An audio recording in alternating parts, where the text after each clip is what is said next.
Piers Morgan. He's been ruffling some feathers again. It's not like him, is it? Actually, it's his job, isn't it?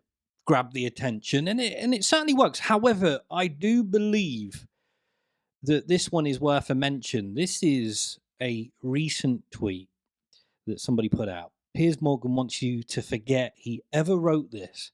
The internet is forever. And the tweet that this account was referring to was this lovely one from December 21. Remember that time period? Lots of stuff was happening, wasn't it? And Piers was certainly a big voice at that time. And this was one of his tweets. Not one of his, I don't think one of his better ones. I'm going to come to one of them. But footballers who refuse to be jabbed should be refused treatment for injuries. Oh, nice.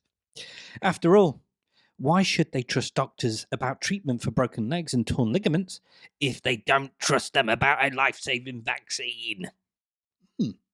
How nice. Piers actually responded to this tweet because I believe that it was catching quite a big traction. So he responded to it. No, I don't want anyone to forget.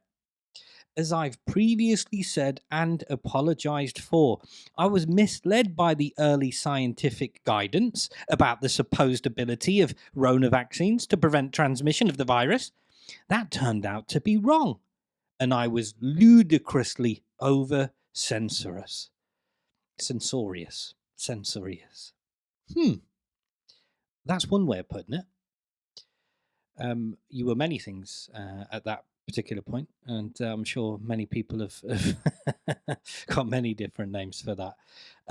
But let's have another look at one of my favourites from about that time. This is November 21. Imagine being scared of having a safe, well-regulated 4-second vaccine shot when previous generations braved gunshots for years on end to save us all from tyranny. Yeah, he's actually comparing world wars with people going out and getting the Rona shot. Anti-vaxxers really are a bunch of spineless pussies. You know, I often used to wonder about how atrocities of the past, big ones, used to be enabled, how they actually took place, how in a cult-like fashion people just turned and just followed these people who wanted to commit atrocities. No, there has been many, but in a cult-like fashion they just followed it. And I used to wonder how that worked. I used to wonder how it was even possible. And then this sort of stuff happened.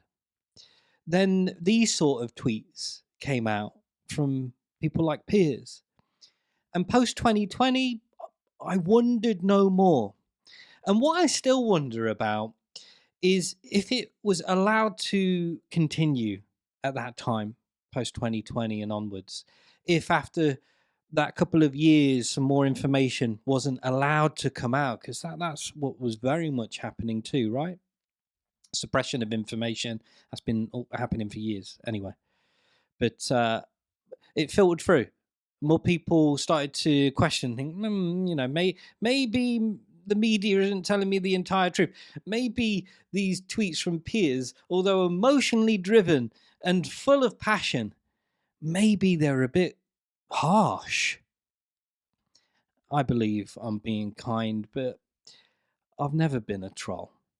I don't intend to be a troll. What I try and be is just somebody who every now and again will highlight something like this for hypocrisy and hand it back to you guys. You know, it's part of the reason why I keep these platforms alive and post on these channels is to give the voice outside of what you might typically hear in the media. So, over to you. Ta-ta.